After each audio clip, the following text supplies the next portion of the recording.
సాక్షాత్ పార్వతీదేవి పరమ శివభక్తురాలు అయిన ఒక వృద్ధురాలిని క్షమాపణ కోరినట్లు మీకు తెలుసా?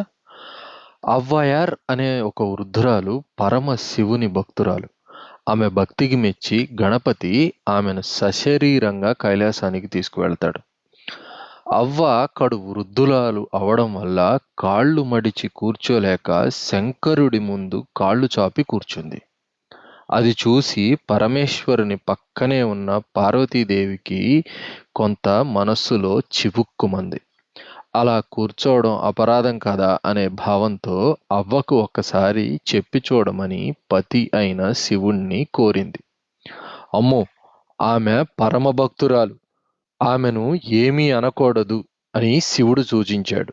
అయినా పరమేశ్వరి ఆ అమర్యాదను సహించలేక చెలికత్తెకు చెప్పి అవ్వను కాళ్ళు మరోవైపు పెట్టుకోమను అని చెప్పింది.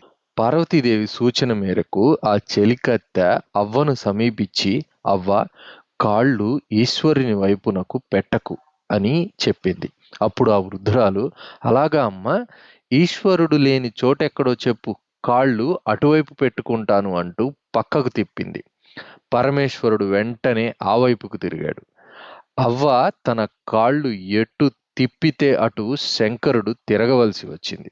అలా తిరుగుతూ పరమేశ్వరుడు పార్వతీదేవి వైపు చూసి, నేను చెబితే విన్నావు కాదు, ఆమె నన్ను ఎలా తిప్పుతున్నదో చూడు, అందుకే నేను నోరు మెదపకు అన్నాను.